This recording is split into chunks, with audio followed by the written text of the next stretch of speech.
If you're hearing this, the snow has already made its decision. Staff Sergeant Caleb Morgan of the United States Marine Corps stepped out of the tree-line and felt the world go silent in a way that had nothing to do with sound and everything to do with presence.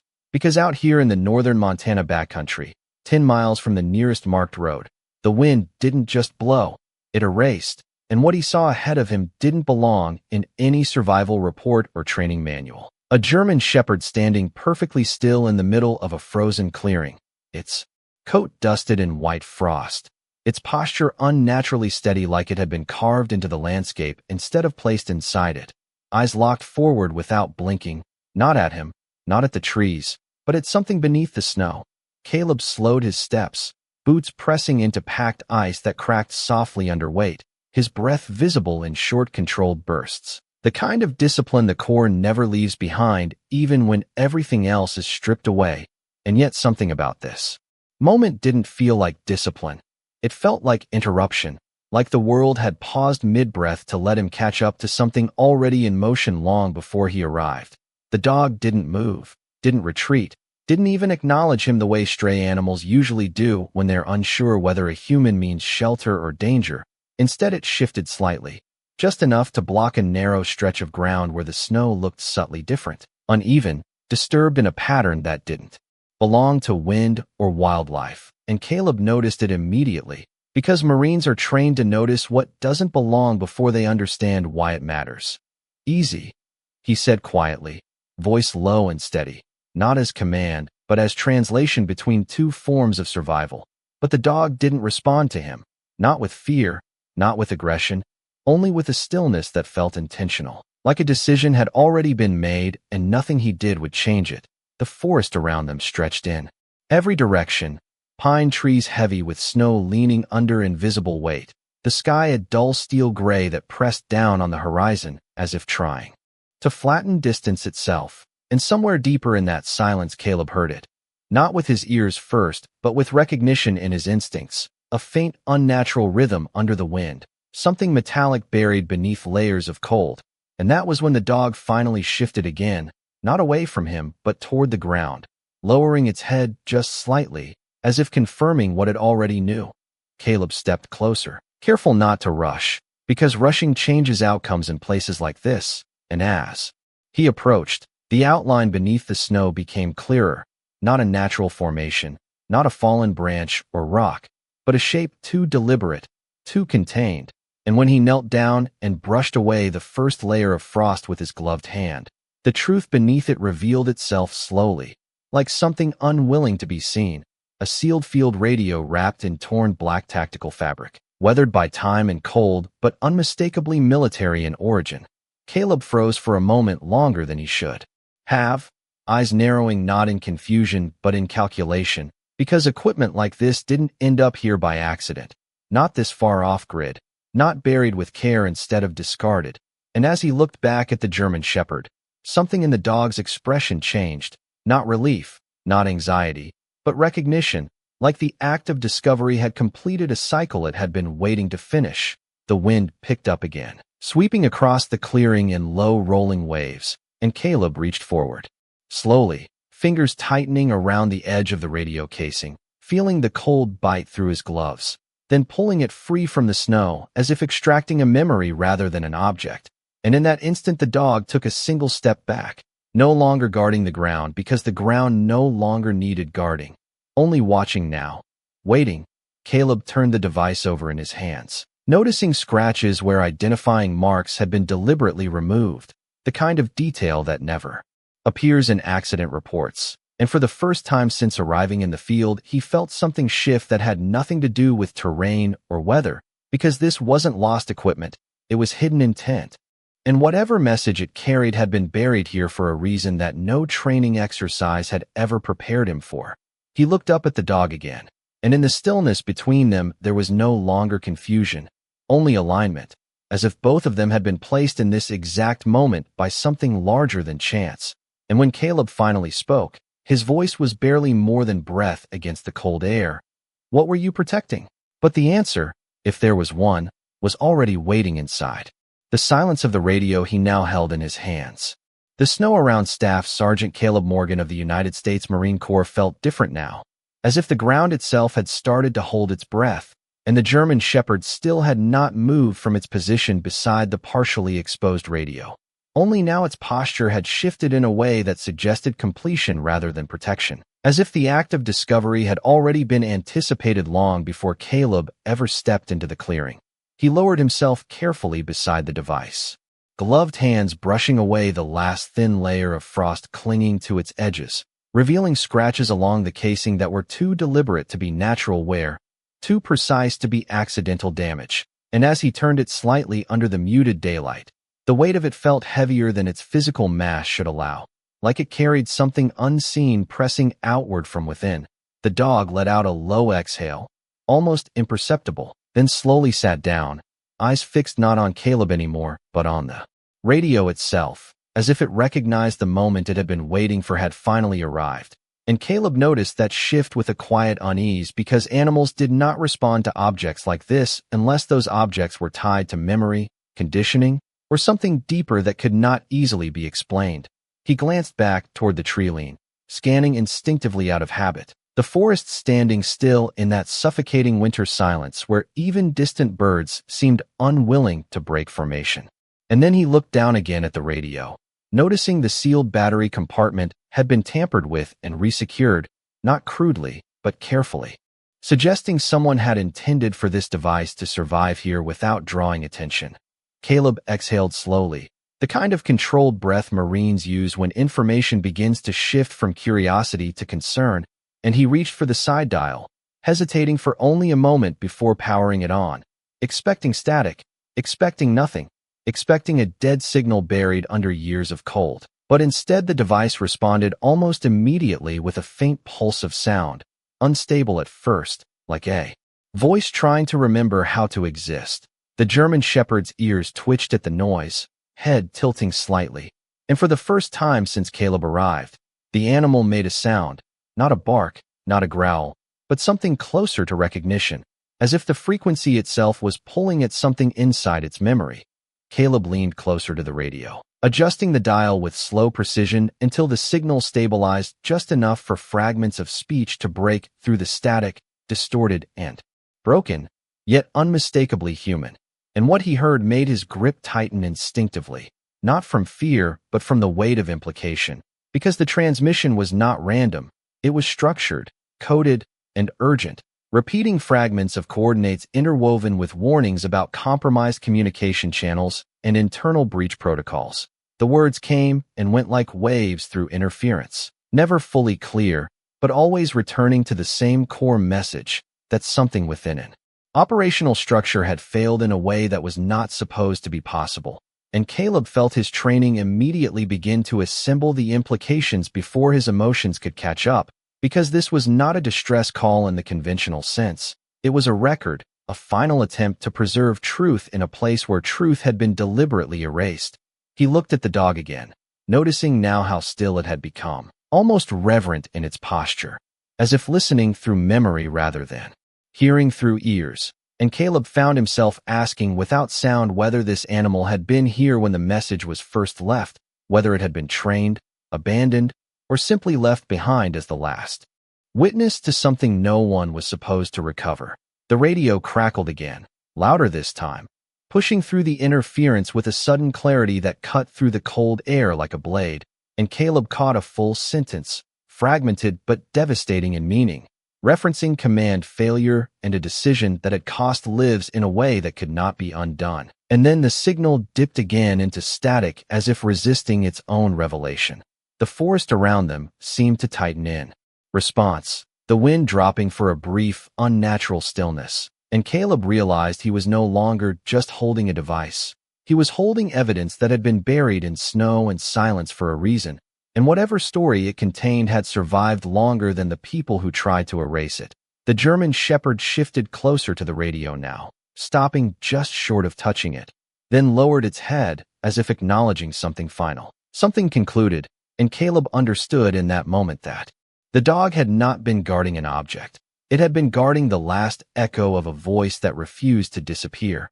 And as the radio continued to whisper fragments of truth through the static, Caleb Morgan knew without certainty, but with instinctive clarity, that what he was hearing was not just a transmission from the past, but a warning still reaching forward into the present, waiting for someone to finally listen. The static from the field radio continued to breathe through the cold air like a living thing, rising and falling in uneven waves as Staff Sergeant Caleb Morgan of the United States Marine Corps adjusted the dial with careful precision, trying to stabilize a signal that felt less like a broadcast and more like a memory refusing to fade. And beside him, the German Shepherd remained unusually still, its amber eyes fixed on the device with a focus that suggested recognition rather than curiosity, as if every fragment of sound was already familiar to it in a way language could not explain. Caleb shifted slightly to block the wind, crouching lower so the radio sat closer to his chest level, and as he fine-tuned the frequency, a clearer sequence of words broke through the interference. No longer just fragments, but structured phrases repeating at measured intervals, carrying references to secure channels, compromised coordination, and a directive that had been overridden without authorization, and each phrase landed with increasing weight as Caleb's mind began assembling patterns faster than the transmission could complete them. He exhaled slowly through his nose, the kind of controlled breathing drilled into every Marine during uncertainty, and glanced at the dog again. Noticing how its posture had changed subtly, shoulders lowered, head slightly angled toward the sound, as if listening not only with hearing, but with something deeper tied to instinct and memory. And Caleb found himself wondering how long this animal had been exposed to this signal, how many days or nights it had stood in this exact position, guarding something that was never meant to be found. The radio suddenly cracked with a sharper burst of clarity, and a single voice emerged through the static, tired, measured, and deliberate, speaking not in panic but in finality, describing a breakdown in communication protocols and a decision chain that no longer matched standard operational logic. And while no explicit details were fully clear, the emotional tone of the transmission carried enough meaning to suggest something had gone profoundly wrong within a structured system that was supposed to prevent exactly this kind of failure. Caleb's grip tightened slightly around the casing, not out of fear but focus, because this was no longer an unknown object in the snow. It was evidence of intent, and intent always implied responsibility. And as he listened, the forest around them seemed to shrink into a narrower silence, as if even the wind was choosing not to interrupt. Frost, the German Shepherd, took a slow step forward and then stopped just beside Caleb's knee, close enough now that the heat of its presence contrasted sharply with the surrounding cold. And for a brief moment, the dog lowered its head completely, eyes half closing as the radio continued to speak in broken intervals, repeating coordinates and procedural references that suggested deliberate concealment rather than accident. And Caleb realized with growing clarity that this device had not been lost. It had been placed, preserved, and hidden with precision, as if someone had wanted it to survive long enough to be recovered by the right person. The transmission shifted again, the voice becoming softer, more fragmented, as if fatigue or distance was degrading the signal. And Caleb caught a phrase about accountability and unauthorized silence, words that did not belong together in standard reporting, and yet, here they were embedded in a message buried under snow, and the implication pressed heavily against his thoughts, because it suggested that what he was hearing was not a single moment of failure, but a sequence of decisions stretched across time. He looked up briefly toward the horizon, where the tree-line blurred into gray sky, then back to the radio. And in that motion, he felt the full weight of isolation in this location, knowing that if this transmission was real, it had been left here, deliberately far from oversight, and yet protected with enough care that it had survived winter exposure without complete failure. Frost suddenly shifted again, this time sitting directly beside the radio, its body angled toward Caleb, as if aligning itself with him rather than the object, and that subtle change felt significant, almost like acknowledgement, as though the dog was no longer guarding the radio, but confirming the moment it had been waiting for had finally reached its conclusion. Caleb adjusted the volume slightly, and the final segment of the transmission came through with surprising clarity, a calm but heavy statement about truth needing to be preserved even when systems fail to protect it, followed by a long pause of static that stretched unnaturally before collapsing back into silence. And in that silence, Caleb realized there would be no more messages, no further explanation, only what had already been given. He slowly released his grip on the radio casing, but did not let go entirely, as if afraid that acknowledging its reality would make it heavier than it already was. And he glanced once more at Frost, noticing how the dog now sat perfectly still, no longer tense, no longer alert, but settled in a way that suggested completion rather than uncertainty, as if its purpose in this frozen clearing had been fulfilled. Caleb remained kneeling in the snow, the wind beginning to rise again around them, carrying soft spirals of powder through the trees. And as he looked down at the silent radio in his hands, he understood with quiet certainty that what he had recovered was not just a signal, but a record of truth that had waited long enough to be heard. And somewhere beyond the silence of the forest, that truth had finally found a listener. The silence that followed the final burst of static from the field radio felt heavier than the transmission itself, as if the air in the frozen Montana clearing had absorbed every fragment of sound and refused to release it back into the world.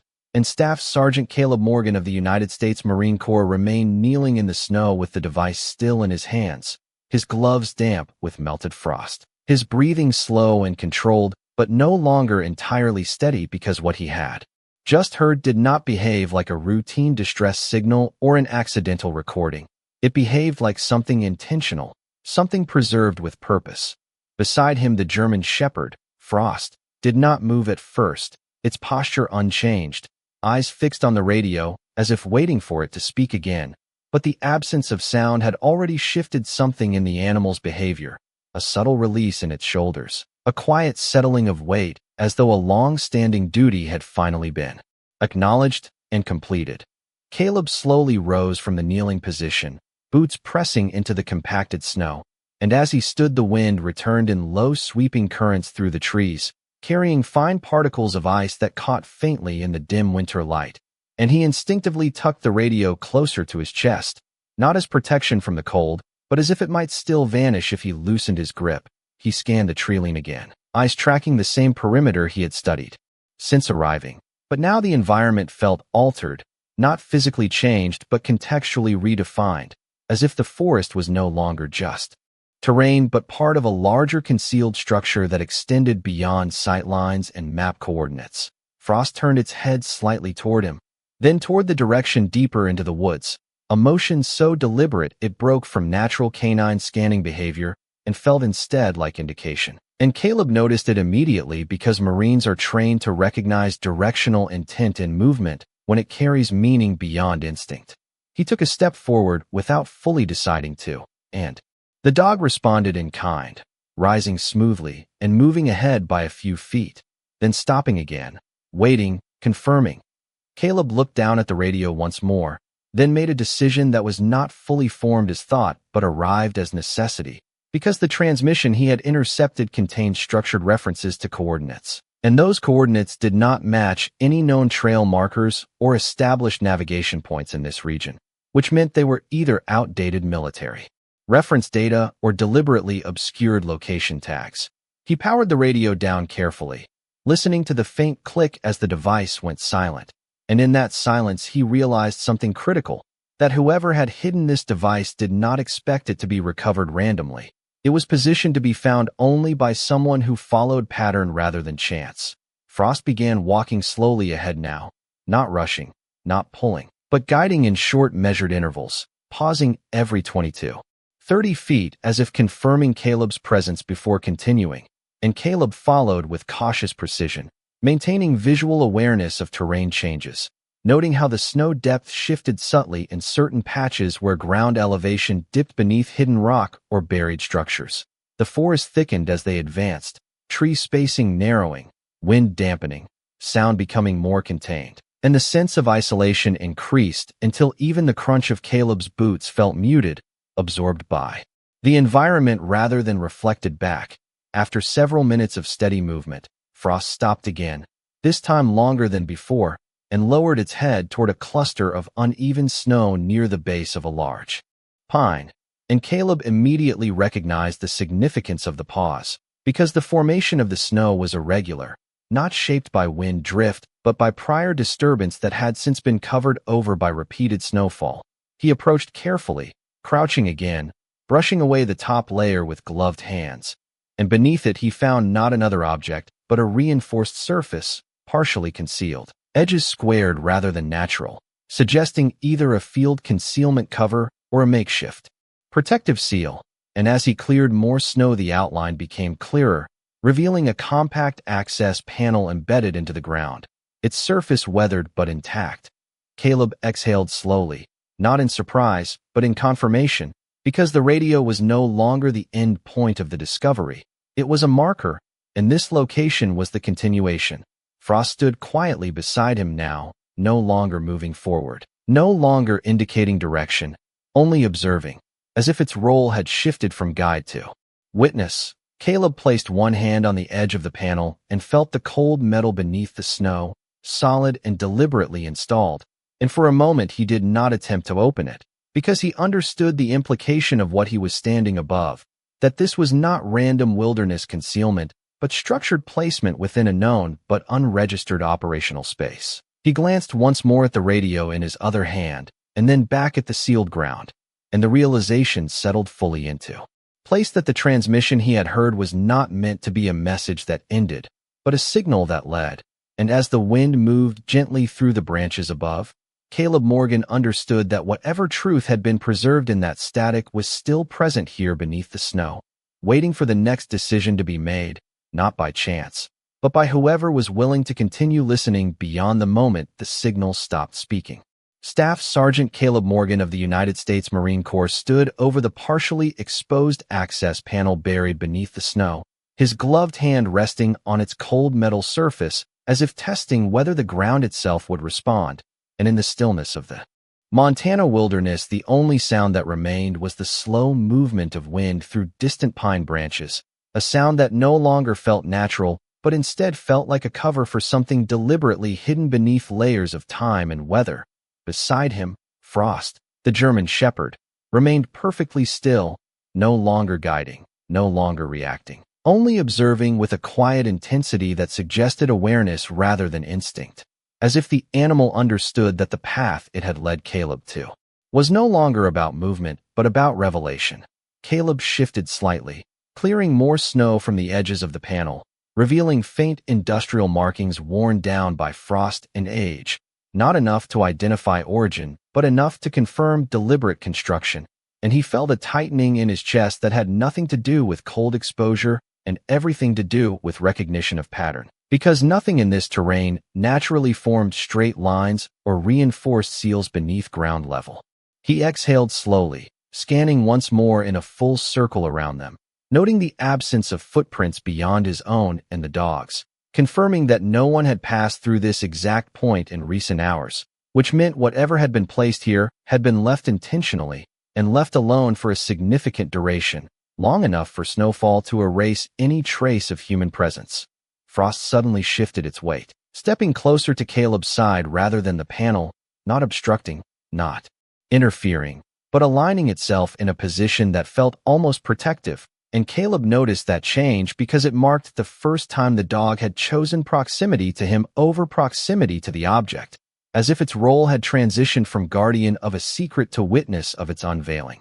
Caleb adjusted his grip on the radio in his other hand, feeling its weight differently now, no longer as an isolated artifact, but as part of a chain of connected points, and he realized that the transmission he had heard earlier was not simply a message trapped in time. It was a directional sequence, a breadcrumb structure designed to lead whoever found it deeper into a concealed operational footprint.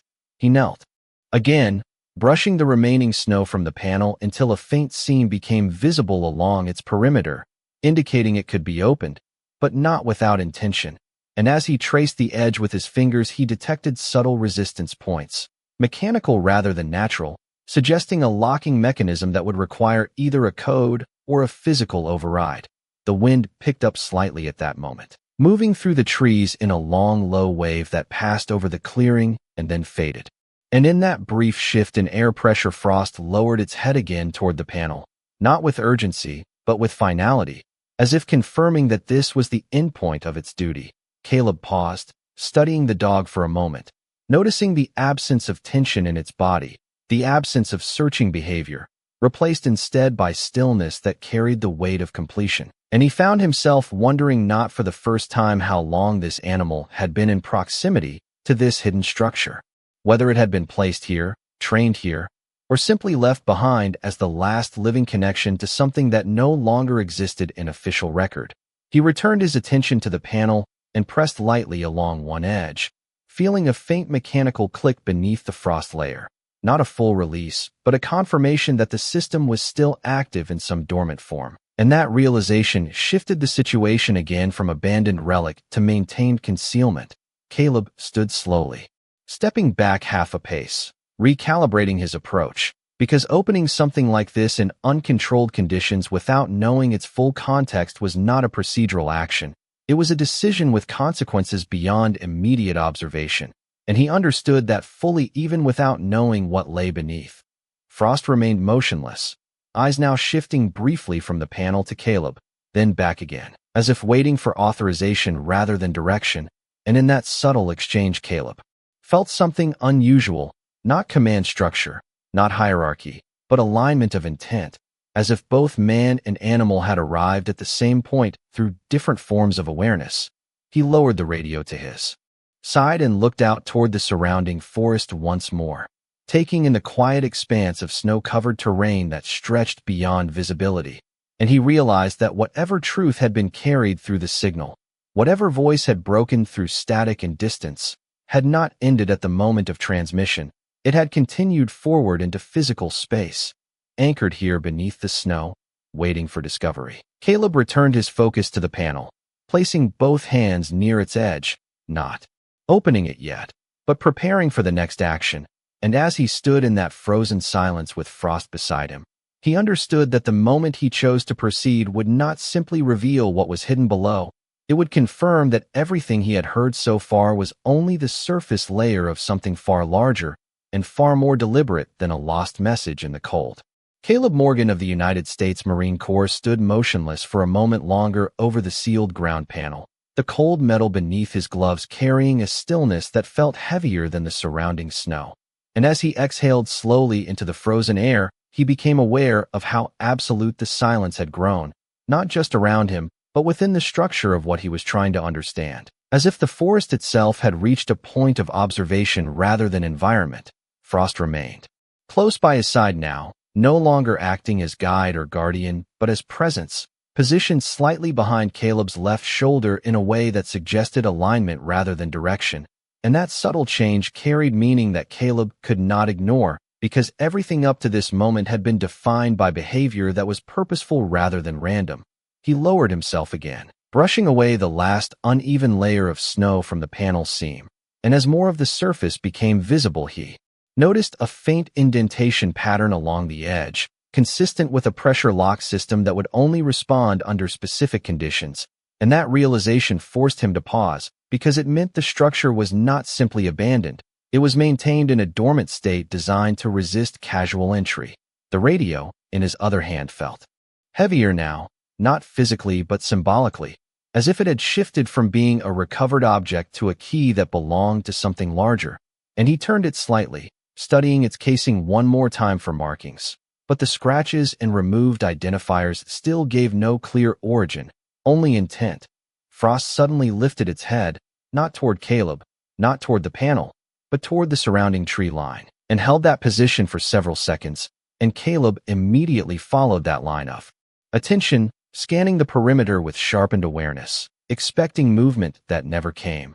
Only the continuation of wind passing through branches and slow, uneven waves. Yet something about the timing of that movement felt deliberate, as if the dog was responding to a shift Caleb could not directly perceive, and that subtle disconnect created a tension that settled quietly into his focus. He reached out and placed his hand flat against the center of the panel, applying measured pressure, and this time the response was different, a faint mechanical engagement beneath the surface. Not an opening but a confirmation signal, like a system acknowledging presence without yet granting access. And that small reaction changed the nature of the situation entirely, because it proved the structure was still active in some controlled capacity. Caleb withdrew his hand slightly, reconsidering his approach, and shifted his attention back to Frost, who had now moved closer to the panel again but remained still, eyes fixed, posture calm, as if waiting for a sequence to complete rather than anticipating action.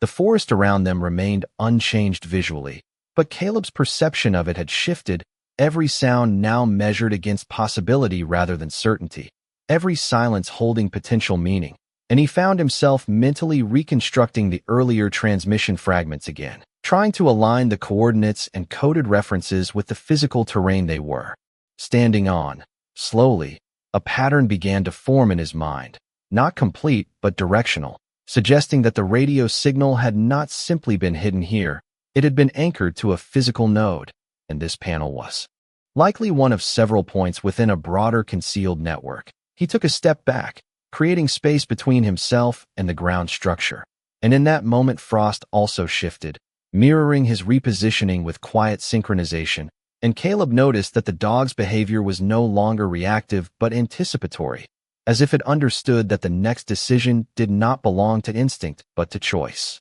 The wind dropped again, leaving a brief, unnatural stillness that pressed against the tree line.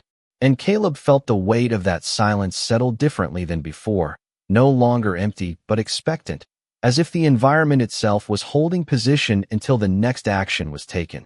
He looked down at the radio one more time, then at the sealed panel, and understood that both were part of the same system of intent, one auditory and one physical, connected by design rather than coincidence. And whatever lay beneath the snow was not simply hidden information, but preserved structure awaiting activation. Frost finally lowered itself into a seated position beside the panel, not out of fatigue but finality, and Caleb interpreted that as the clearest signal, yet that the moment of discovery was approaching its threshold, because even the dog had stopped indicating and had begun to observe. And as Caleb stood there in the frozen Montana clearing, he understood that whatever came next would not be about finding something lost, but about deciding whether to awaken something that had been intentionally kept silent for a very long time.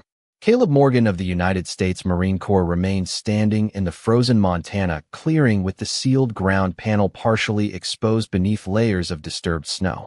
His posture steady, but his attention fully absorbed by the subtle mechanical silence beneath his boots, and for the first time since discovering the field radio, he felt that the situation was no longer about interpretation but about threshold. The moment before action changes the entire structure of what follows. Frost, the German Shepherd, sat motionless a few feet away, perfectly aligned with the panel as if it had chosen its position not by instinct but by understanding. And Caleb noticed that this stillness was different from earlier behavior, no longer guiding, no longer reacting, but waiting in a state of completion that suggested everything necessary had already been revealed. He exhaled slowly and looked down at the radio again, turning it in his hands with careful attention, and though the device remained silent now, its presence felt more significant than when it was transmitting, as if the message had already transitioned from sound into consequence. The wind returned in a slow, measured sweep across the tree line, carrying fine particles of snow that drifted low over the ground, and Caleb shifted his stance slightly, recalibrating his position relative to both the panel and the surrounding terrain, because something about the symmetry of placement felt deliberate, not random. And Marines are trained to recognize when environment begins to behave like structure rather than geography. Frost suddenly lifted its head again, not toward Caleb, not toward the panel, but toward a distant point deeper within the forest, and held that position with absolute stillness. And Caleb followed the direction of that gaze, scanning carefully through the trees, but saw nothing except layered branches and white ground stretching into muted distance. Yet the certainty in the dog's posture suggested presence beyond visibility, not immediate threat, but confirmation of alignment. Caleb lowered himself again, placing one gloved hand lightly on the edge of the panel, and this time the surface responded differently, not with sound or full release, but with a subtle shift of internal resistance, like a system recognizing repeated authentication attempts. And that reaction confirmed what he had begun to suspect, that this structure was not dormant in the traditional sense, but responsive under controlled conditions. He withdrew his hand slowly and stood back up, allowing space between himself and the mechanism, and in that brief pause, he felt the full weight of realization settle in. Because whatever lay beneath the snow was not simply hidden equipment or abandoned infrastructure. It was an integrated node within a larger concealed framework that had been designed to remain undisturbed until activated by specific convergence. Frost rose from its seated position and stepped closer to Caleb instead of the panel, now standing directly beside him rather than the structure. And that shift carried unmistakable meaning, as if the animal had concluded its role as guide and transitioned into witness of whatever decision would follow. Caleb looked out across the clearing again, noticing how the forest seemed unchanged yet fundamentally reinterpreted, every contour of snow now appearing like intentional concealment rather than natural accumulation. And he understood that perception itself had shifted because knowledge had altered context.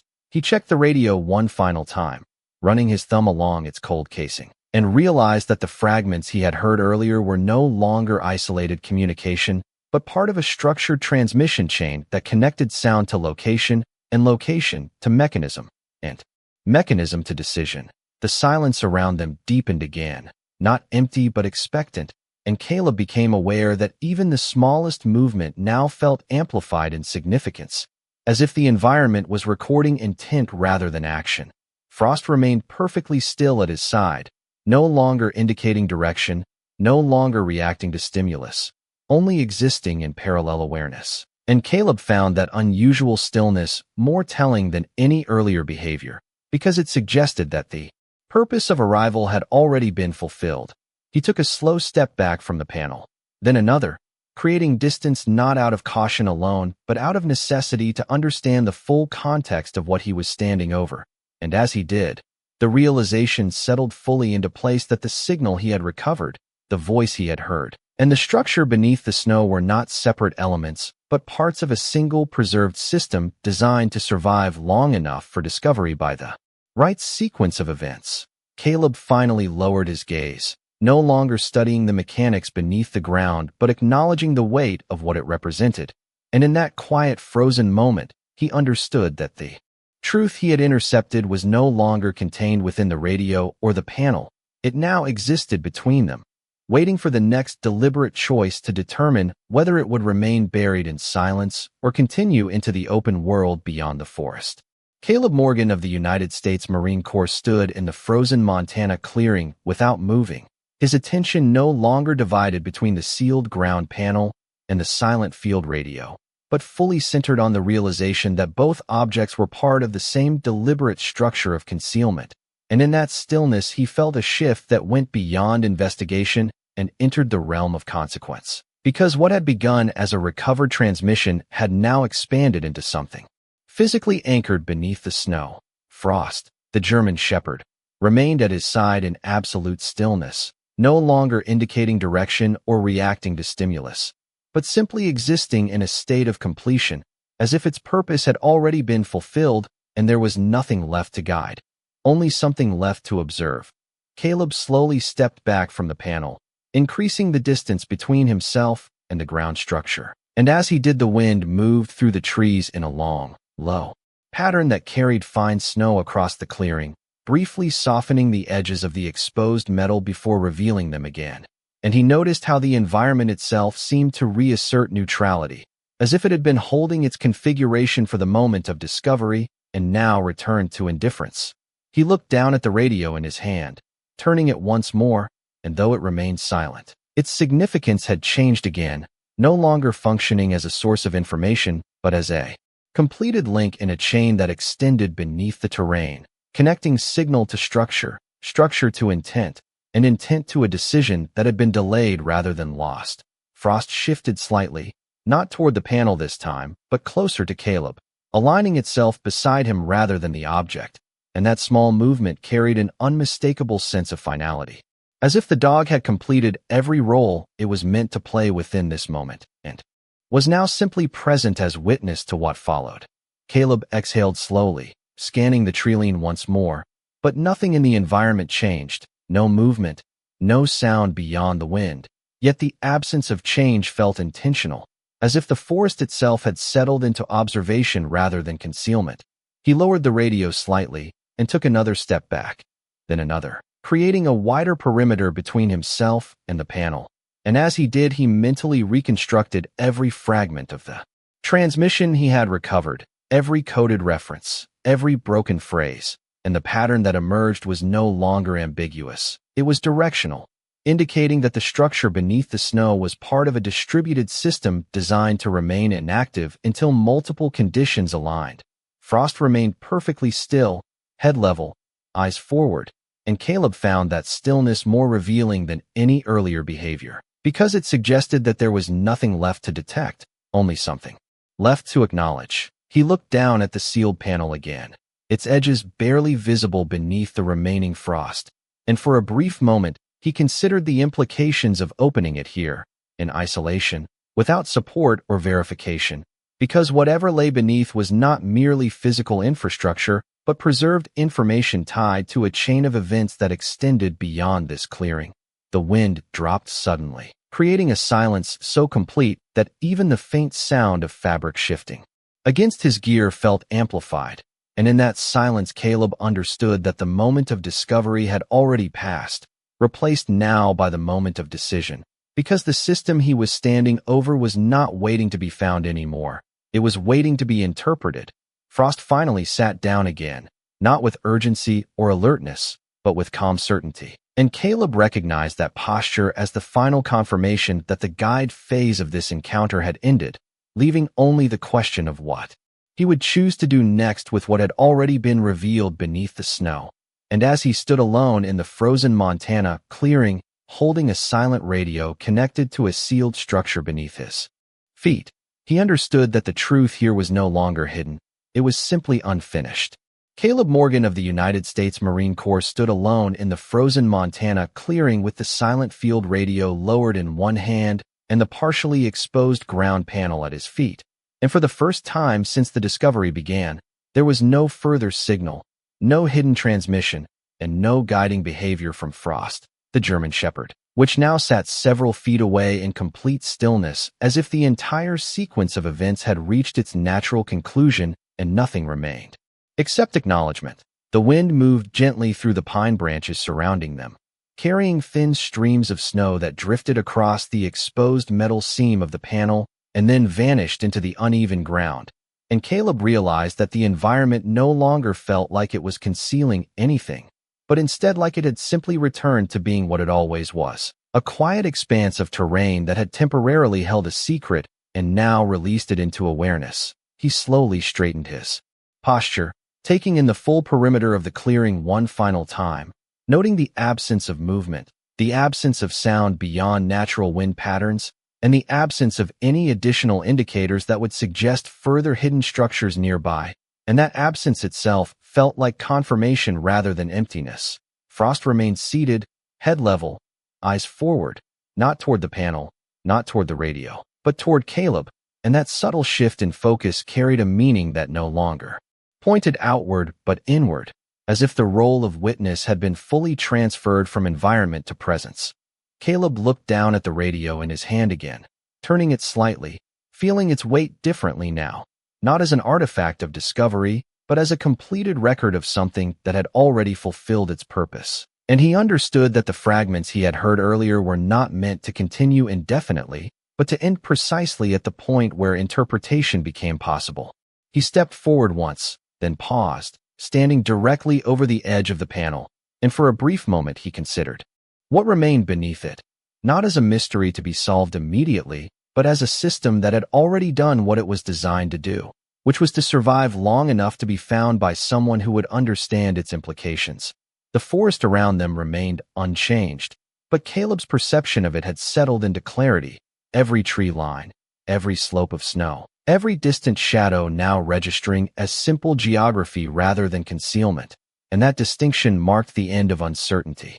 Frost shifted its weight slightly, but did not move from its seated position, maintaining that steady, composed stillness that no longer indicated guidance or alertness, only presence, and Caleb recognized in that stillness a form of closure, as if the dog had completed a path that did not require words to explain. He lowered the radio slowly to his side and exhaled into the cold air, watching the breath dissipate instantly. And in that moment, he understood that nothing else would emerge from Beneath the snow, no additional signal, no continuation of transmission, because what had been hidden here was never meant to evolve further, only to be preserved until it reached the right recipient. He took one final step back from the panel, placing himself fully outside its immediate boundary, and the wind responded with a soft, steady movement through the clearing, restoring the natural rhythm of the environment, as if acknowledging that the interruption had passed.